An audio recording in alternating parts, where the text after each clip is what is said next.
അതായത് കണ്ടോ, പണ്ട് കാലത്ത് നമ്മൾ കേരളത്തിലൊക്കെ കാണുന്ന കാഴ്ചയാണ്, പാലക്കാട്ടുമൊക്കെ കാണുന്ന കാഴ്ചയാണ്.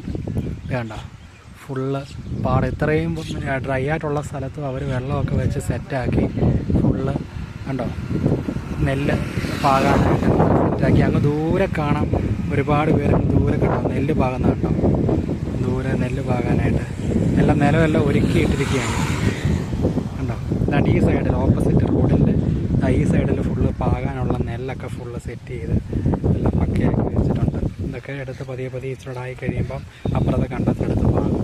അവിടെ ഒത്തിരി ചായക്കടയുണ്ട്. അപ്പുറത്ത് കാണുന്ന മുല്ലയുടെ തോട്ടമാണ്. മുല്ല, നമ്മുടെ നാട്ടിലേക്ക് മുല്ലപ്പൂവിനോട് വരുന്ന മുല്ല കണ്ടോ. അതിൻ്റെ അപ്പുറത്ത് ഇളം പച്ച നിറത്തി കണ്ടോ, അത് ഫുൾ ആ കാണുന്ന മൊത്തം കോളിഫ്ലവറാണ്. ആൻഡ് ഈ കാണുന്നതും ഇത് മുല്ല, ഇത് വേറൊരു ഐറ്റമാണ്. ഇത് എനിക്ക് തോന്നുന്നു പുതിനയോ അങ്ങനെ വേറെന്തോ ഐറ്റമാണ്.